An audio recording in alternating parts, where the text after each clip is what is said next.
Hello friends, आपके YouTube channel maths wizard में आपका स्वागत है। तो आपको पता चल ही गया होगा कि जो आपका एईएस का एग्ज़ाम हुआ था, आपका एईएस का एग्ज़ाम आपका हुआ था प्राइमरी टीचर्स का, ठीक है।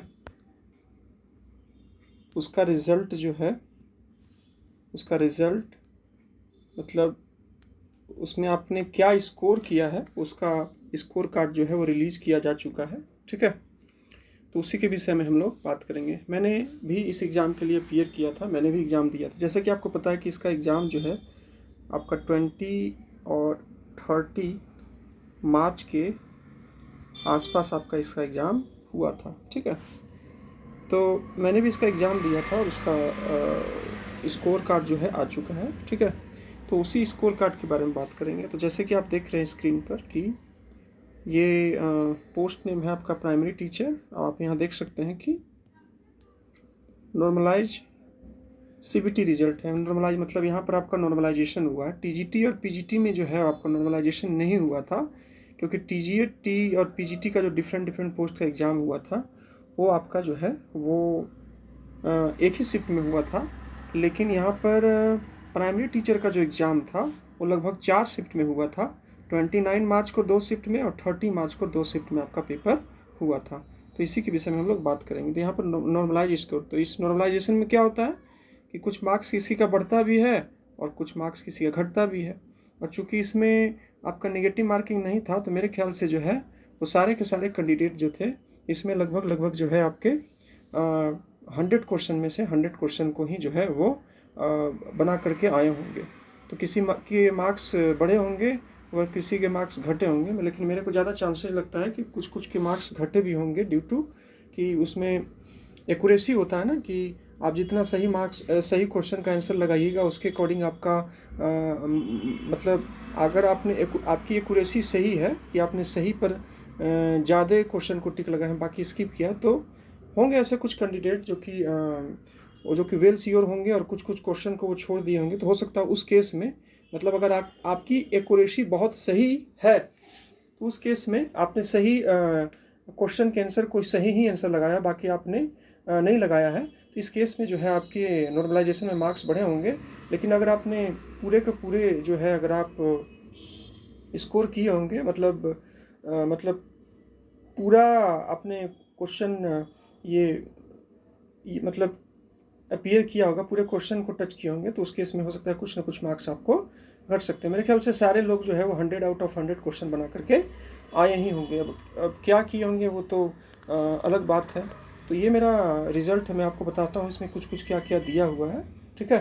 तो मेरी बातों को आप ध्यान से सुनिएगा ताकि आपका कोई कन्फ्यूजन है। तो जैसे कि आप देख सकते हैं कि ये नॉर्मलाइज सीबीटी रिजल्ट है और ये प्राइमरी टीचर का था, और मेरा नाम आपको जैसे पता है कि मेरा नाम नवीन कुमार है, ठीक है। आगे बढ़ते हैं, स्क्रॉल करता हूँ तो देखिए मेरा स्कोर है लगभग नॉर्मलाइजेशन के बाद जो है वो आया है आपका 64.8840। मेरे को लगता है कि मेरा स्कोर 70 या 75 प्लस ऐसा कुछ रहना चाहिए था। बट मैं भी जो था वो 100 आउट ऑफ 100 क्वेश्चन को क्या किया था, मतलब बनाया था।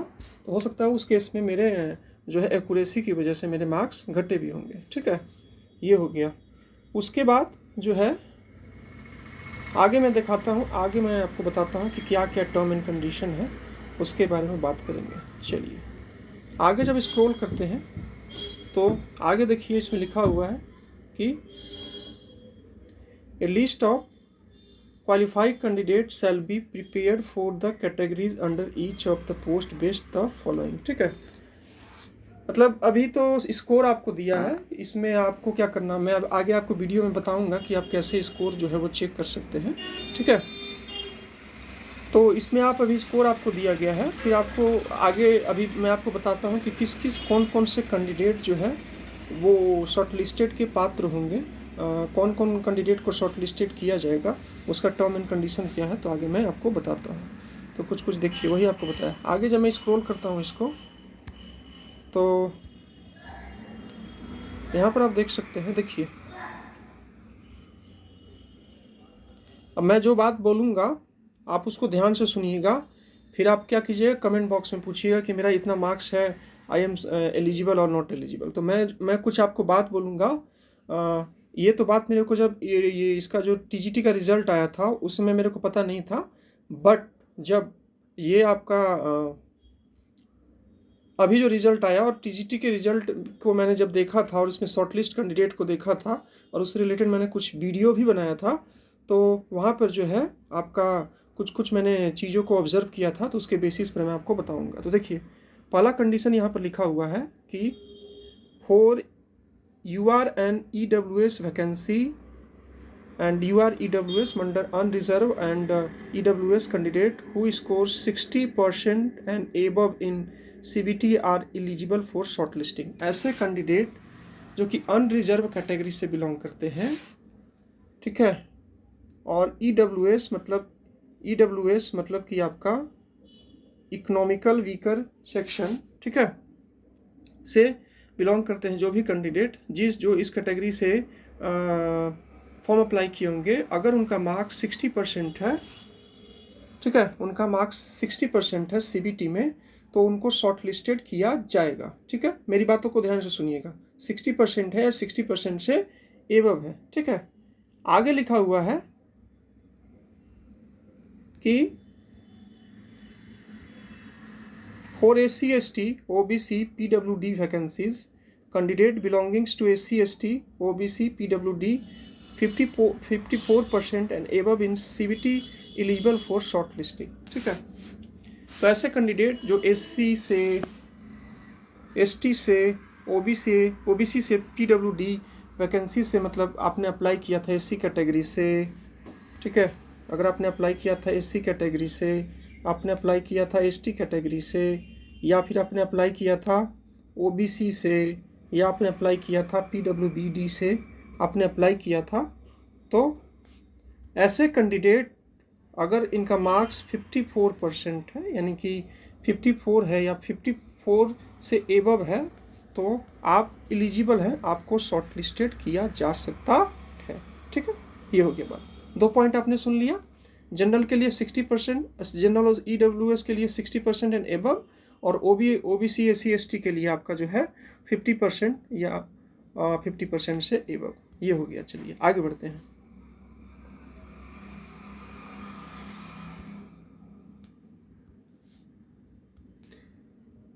मेरे qualifying in CBT will not make candidate eligible for the skill test, refer to the notification. देखिए, अभी मैंने आपको बताया कि जो कैंडिडेट EWS कैटेगरी से और जो कैंडिडेट UR कैटेगरी से बिलोंग करते हैं, वो 60% या फिर 60% से एबव मार्क्स गेन किए हैं, तो वो उनको शॉर्टलिस्टेड किया जा सकता है। और SC ST OBC और PW ये जो फिजिकल हैंडीकैप के जो थे, वो 54% या 54% से एबव मार्क्स अगर वो गेन किए होंगे, तो उस केस में उनको जो है वो शॉर्टलिस्टेड किया जाएगा। बट पिछले बार भी मैंने इसमें बताया था, बट यहाँ पर क्या है कि लगभग आपका 70 के आसपास सीट है लगभग पूरे ऑल इंडिया में। तो इसमें जो शॉर्टलिस्टेड किया जाएगा कैंडिडेट को, वो जिनके हाईएस्ट मार्क्स हैं। ऐसा नहीं है कि आपने, जैसे कि मैं 64, मेरा आप देख सकते हैं कि 64 नंबर आया हुआ है, तो मैं भी जो है जनरल EWS कैटेगरी से बिलोंग करता हूँ, तो मैं तो एलिजिबल हूँ। बट इसका मतलब ये नहीं हो कि मेरे को जो है शॉर्टलिस्टेड किया ही जाएगा। अब ये हो गया, अब ये आपका रिज़ल्ट आउट हो गया। अब दिए हुए शॉर्टलिस्टेड कैंडिडेट, दिए हुए जो भी रिज़ल्ट आया है, उसमें से कैंडिडेट को मार्क्स को देखा जाएगा कि कौन कितना मार्क्स आया है। मान लीजिए कोई हो सकता है 95 पर लाया होगा, कोई आपका 80 लाया होगा, कोई आपका 85 लाया होगा। मतलब जितना ज़्यादा मार्क्स लाया होगा, कैटेगरीज वाइज हाईएस्ट मार्क्स वाले टॉप स्कोरर को जो है इसमें क्या किया जाएगा, शॉर्टलिस्टेड किया जाएगा। ठीक है, और अगर आपका 54% से एबव है या आपका 60% से एबव है, तो हो सकता है कि आपको शॉर्टलिस्टेड नहीं किया जाएगा।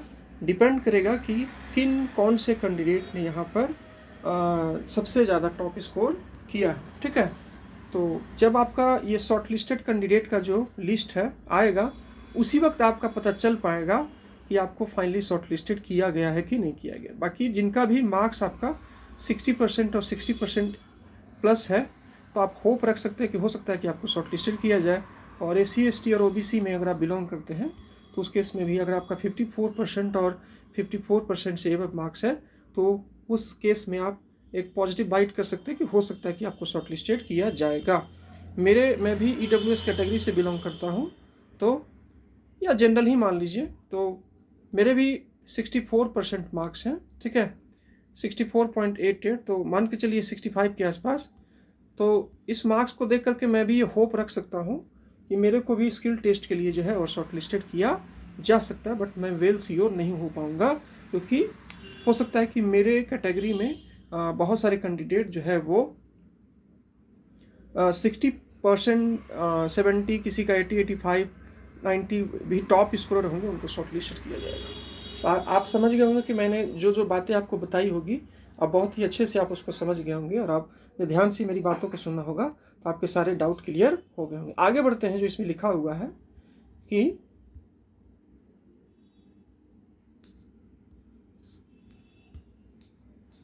Shortlisted of candidate selected for skill test will be published in 10 to 40 days on the website। Shortlisted candidate जो होंगे उनको अगले नेक्स्ट 10 और 14 डेज में जो है वो वेबसाइट पर उनके नाम जो है वो दिए जाएंगे। तो यही मान लीजिए कि शॉर्टलिस्टेड कैंडिडेट का जो नाम है आपको अपकमिंग जून के लास्ट वीक में या जून के लास्ट तक आपको देखने को मिलेंगे, या फिर जुलाई के फर्स्ट वीक में आपको जो है पता चल जाएगा कि किन से कैंडिडेट को जो है वो शॉर्टलिस्टेड किया जाएगा, ठीक है। उसके बाद उनको जो है वो शॉर्टलिस्टेड किया जाएगा, वेबसाइट पर आपको पता चल जाएगा, ठीक है। तो वेट कीजिए। मेरा एडवाइस रहेगा, जो भी इनका भी 80% 80 मार्क्स है या फिर 85 है, 90 है, टॉप स्कोरर हैं आप, 80-85 है, तो आप वेल श्योर हो सकते हैं कि आपको शॉर्टलिस्टेड किया जाएगा। तो आप अभी से ही तैयारी में जुड़ जाइए, क्योंकि इसमें जो मेन सिलेक्शन का कारण होगा आपका स्किल टेस्ट होगा। स्किल टेस्ट से रिलेटेड भी मैंने काफ़ी वीडियोस बनाया हुआ है, तो आप देख सकते हैं। ऐसा करूँगा, मैं उसका प्लेलिस्ट बना दूँगा और भी मैं उसका लाऊँगा, आप कमेंट बॉक्स में कीजिएगा तो कैसे आपको क्या तैयारी करना है। मैं बहुत बड़ा एक्सपीरियंस नहीं हूँ, बट अपने एक्सपीरियंस के आधार पर जो चीज़ें होती हैं, स्किल टेस्ट का मतलब इंटरव्यू, तो उसके बेसिस पर मैं आपको बताऊंगा, ठीक है।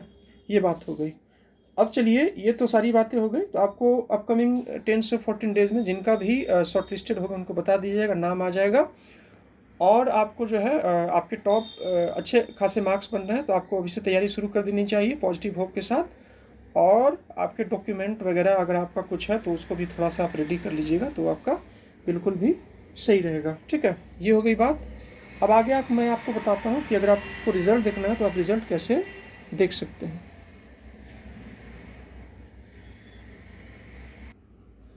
तो चलिए मैं आपको रिज़ल्ट देखने के लिए बताता हूँ। जैसे कि मैंने देखिए गूगल खोला है, आपको क्या करना है, AES रिज़ल्ट, इस पर क्लिक करिएगा। एक्चुअली मेरा मोबाइल डाटा ऑफ था, अब मैं क्या करता हूँ, मोबाइल डाटा को ऑन करता हूँ। कहाँ गया, हाँ चलिए, ये मैंने ऑन कर दिया।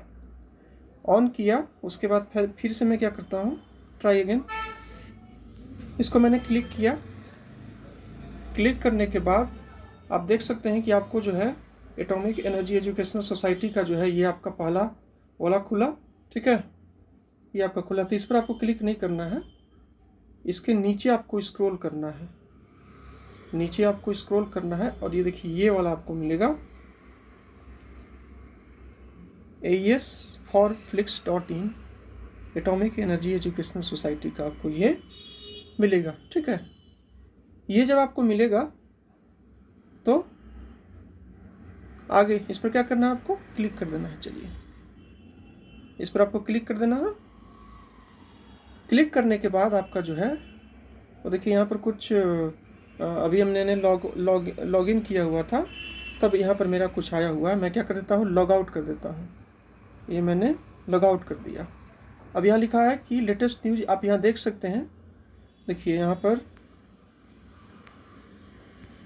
आप देख सकते हैं, यहाँ पर आपकी आप लेटेस्ट न्यूज़ में आपको बता दिया गया है कि CBT रिज़ल्ट, यहाँ पर देख सकते हैं कि आपको बता दिया गया है कि आपका ERT म्यूजिक का जो है आपका रिज़ल्ट आ चुका है। यहाँ पर आप स्क्रॉल में देख सकते हैं, तो रिज़ल्ट अनाउंस हो चुका है। तब तो मैंने आपको मार्क्स बताया। अब आपको क्या करना है,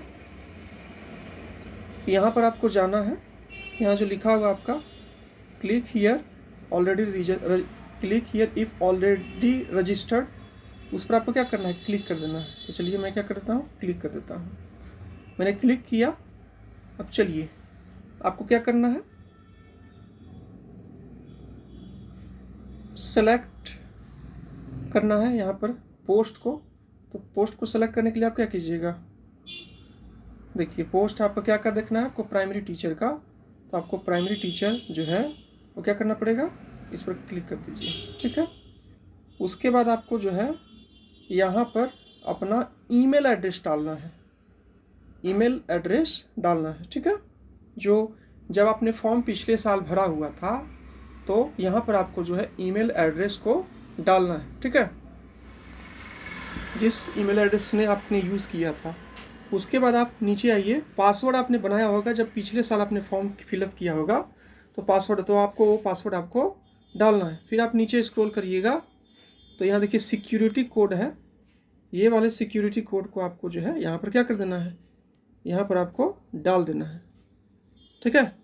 ये वाला सिक्योरिटी कोड को यहाँ पर आपको सबमिट कर देना है और यहाँ पर आपको जो है वो क्लिक कर देना है। और उसके बाद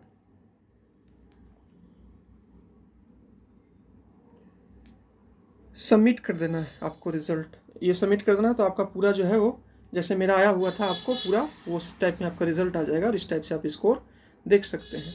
किसी कारणवश मेरा क्या आपको एडवाइस रहेगा, जो भी आप फॉर्म फिलअप करते हैं, चाहे आप टीचिंग से बिलोंग करते हैं चाहे एसएससी किसी भी चीज़ का, तो मेरा आपसे ये रिक्वेस्ट रहेगा कि उसके डिटेल्स को कहीं पर अच्छी जगह पर सुरक्षित रख दें, क्योंकि कब उसका क्या ज़रूरत यूज़ में आ जाएगा आप नहीं जान सकते। तो ऐसी चीज़ों के, ऐसे डॉक्यूमेंट का जो है बहुत अच्छे से आप क्या कर दें, कहीं पर सिक्योर में लिख दे या फिर उसका फ़ोटो कॉपी या फिर कहीं पर लिख करके डायरी में उसको मतलब लिख दे, ताकि आपका जब रिजल्ट आए तो आपको परेशानी ना हो, ठीक है। अगर आपका ये आपका पासवर्ड भूल गया है तो देखिए यहाँ पर आपको ऑप्शन भी दिया हुआ है कि फॉरगेट पासवर्ड पर आप क्लिक करके जो है आप क्या कर सकते हैं, अपना पासवर्ड पता कर सकते हैं।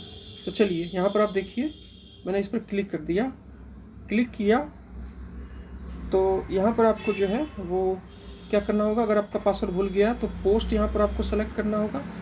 उसके बाद आपको अपना नाम लिखना होगा। उसके बाद मोबाइल नंबर, आपको यहाँ पर मैं आपको एक एडवाइस दूंगा कि एक मोबाइल नंबर ऐसा रखें जो कि आपका हमेशा यूज़ में रहे, ठीक है। आप उसको चेंज ना करें, क्योंकि आप फॉर्म भरते हैं कहीं पर अप्लाई करते हैं तो एक क्या होना चाहिए कि वो आपका फिक्स होना चाहिए कि उस पर कॉलिंग, उस पर अपडेट्स आपका आए। तो एक मोबाइल नंबर ऐसा रखें जो कि आप बेशक आप नंबर चेंज करें, उसमें कोई आपका वो पर्सनल इशू है, बट एक मोबाइल ऐसा रखें जो कि आपका वो फिक्स रहे और आपका वो कभी नंबर चेंज ना करें। क्योंकि अगर मान लीजिए आपका कुछ समय पहले आपका कोई मोबाइल नंबर था, आपने नंबर चेंज कर दिया, तो इस केस में अगर आपके पास पासवर्ड नहीं है तो यहाँ पर आपको प्रॉब्लम क्रिएट हो सकता है और सारे अपडेट्स आपके जो है इसी नंबर पर आते हैं, ठीक है। ये हो गया।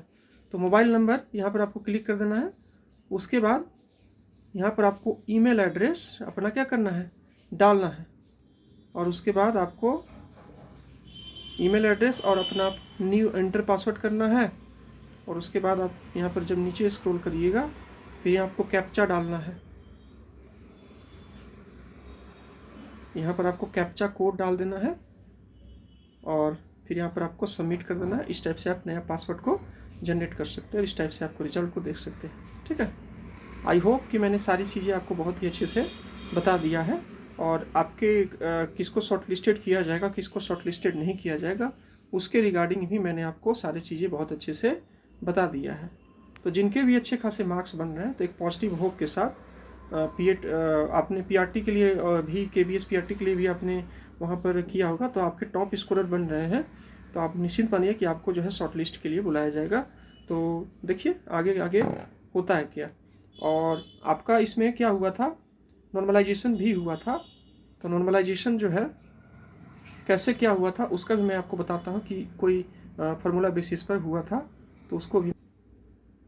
तो नॉर्मलाइजेशन जो फ्रेंड्स हुआ था वो अभी आप जब रिज़ल्ट को क्या कीजिएगा, डाउनलोड कीजिएगा तो उसी के साथ आपको ये वाला फार्मूला वाला जो है आपको चीज़ आपको मिलेगा कि कौन से शिफ्ट हुआ था। देखिए आप यहाँ पर देख सकते हैं कि मैं आपको दिखाता हूँ। चलिए, importance notice normalization formula. The following formula normalization of the scorer of the candidate appear in the multi-shift CBT examination for the post of the PRT against the requirement notice AES 2000 आपका ये 2022 में आपका vacancy आया था। Use calculate final score to multiple shift examination, ठीक है, multiple shift examination में आपका हुआ था और इसकी बेसिस पर आपका ये वाले बेसिस पर आपको जो है वो उसका नॉर्मलाइजेशन हुआ है। इतना फार्मूला मेरे को समझ में नहीं आ रहा है, ठीक है, इसको थोड़ा डिटेल में देखना पड़ेगा और डिटेल में इसको थोड़ा सा ऑब्जर्व करके आपको जो है वो फाइनलाइज आपको किया जाएगा। इसमें आपको दिया हुआ ये आपको फार्मूला दिया हुआ है, ठीक है। और जैसे हम लोग मैथमेटिक्स में फार्मूला पढ़ते हैं ना, जैसे कि लिखते हैं C बराबर 2πr सर्कमफेरेंस ऑफ सर्कल, तो यहाँ पर C क्या होता है, R क्या होता है, रेडियस ऑफ सर्कल। तो यहाँ पर आपको फार्मूला दिया हुआ है और उसमें आपको दिया हुआ है कि normalize marks of the candidate first shift, ठीक है, ये सब आपको सब दिया हुआ है। एवरेज में क्या कैसे कटा हुआ है, तो इसको थोड़ा सा ध्यान से मेरे को ऑब्जर्व करना पड़ेगा और तब जा कर के आपको ऑब्जर्व करके मैं आपको अच्छे से बता पाऊँगा, ठीक है। तो ये है, ये आपका है, इसको थोड़ा सा मैं देखूँगा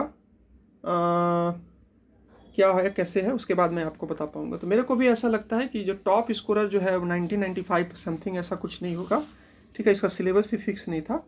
मेरे को भी लगता है कि कट ऑफ जो है वो 70-80 के आसपास ही जाएगा, क्योंकि बहुत सारे कैंडिडेट जो है वो पूरे के पूरे जो है आपके मतलब कि इसमें 100 क्वेश्चन आपका अटैम्प्ट किए होंगे, तो ज़्यादा जो इसके कट ऑफ है ज़्यादा चांसेस नहीं है। बाकी जो चीज़ें हैं वो तो बाकी पॉसिबिलिटी है ना, आप और हम सिर्फ पॉसिबिलिटी को लगा सकते हैं, लेकिन चीज़ें क्या हैं पॉसिबिलिटी में, वो जो है जब आपका रिज़ल्ट आएगा, फाइनल रिज़ल्ट आएगा, जब मतलब शॉर्ट लिस्टेड कैंडिडेट का फाइनल रिज़ल्ट आएगा तो ही आपको पता चल जाएगा कि किन को शॉर्ट लिस्टेड किया गया है और किन को शॉर्ट लिस्टेड नहीं किया गया। बाकी जिनके भी मार्क्स 60% है, 60% एबव है, 50% है, 54% एबव है, तो एक पॉजिटिव आप रह सकते हैं, हो सकता है कि आपको शॉर्ट लिस्टेड किया जाए, क्या हो सकता है कि इसी के आसपास सभी का मार्क्स आए। ये मेरी पॉसिबिलिटी है, ये मैं 100% नहीं कर सकता, ठीक है। बाकी अगर आपके अच्छे खासे मार्क्स बन रहे हैं तो आप निश्चिंत बनिए कि आपको शॉर्ट लिस्टेड किया जाएगा। और यहाँ पर आपके सिलेक्शन का मेन कारण आपका स्किल टेस्ट बनेगा, इसलिए आप एक पॉजिटिव बाइट होकर के स्किल टेस्ट की तैयारी शुरू कर दें, ठीक है। मैं उस पर वीडियो भी लाऊंगा, इंग्लिश पर कमांड करना स्टार्ट कर दें पॉजिटिव बाइट्स के साथ, ठीक है, ताकि आपका सिलेक्शन हो पाए, क्योंकि इसमें इंटरव्यू का एक बहुत बड़ा रोल प्ले करेगा, ठीक है। क्योंकि इंग्लिश आप इतना आसानी से नहीं बोल पाइएगा, तो सारी चीज़ों पर काम करें और देखें, ठीक है। तो सारी बातें मैंने आपको, आई होप मैंने आपको सारी बातें आपको बहुत ही अच्छे से क्लियर वे में बता दी होगी, ठीक है। सारी चीज़ ये मैं इसको PDF को अपने टेलीग्राम चैनल पर शेयर कर दूंगा। टेलीग्राम चैनल को ज्वाइन कर लीजिएगा, वहाँ डिस्क्रिप्शन बॉक्स में उसका लिंक है। हर एक दिन मैं आपको कुछ ना कुछ शेयर करता रहता हूँ, तो ताकि आप अपडेटेड रहें, ठीक है। बाकी सारी चीज़ें मैंने बहुत ही अच्छे से डिफ़ाइन करके आपको बताने की कोशिश किया हुआ होगा, ठीक है। फिर भी अगर आपको कोई डाउट रह जाता है तो आप जो है कमेंट बॉक्स में कमेंट कर सकते हैं। आपके डाउट्स को जो भी मैं क्लियर करने की पूरी कोशिश करूँगा। तो आपके अच्छे खासे स्कोर बनते हैं, तो आप बाकी वेट करिए और देखिए चीज़ें आपको जल्दी ही देखने को मिलेगी। रिज़ल्ट इसका आ गया तो देखते हैं, लेट्स सी होता है क्या है। वीडियो पसंद आया फ्रेंड, वीडियो को लाइक कर दीजिएगा। चैनल से आपको कुछ भी हेल्प मिला तो प्लीज़ चैनल को सब्सक्राइब कर दीजिएगा। और अगर आप ऐसे ही वीडियोस चाहते हैं तो आप ऑल नोटिफिकेशन क्लिक कर दीजिएगा, ताकि जो है ऐसे ही वीडियो के अपडेट्स आपको मिलते रहें, ठीक है। और स्किल टेस्ट भी मैं वीडियो लाऊंगा, आपको बताऊंगा, आपको गाइड करूंगा कि कैसे कैसे आपको क्या तैयारी करना है, ठीक है। चलिए मिलते हैं नेक्स्ट वीडियो में। Thank you for watching my video friends, and keep supporting. Thank you friends.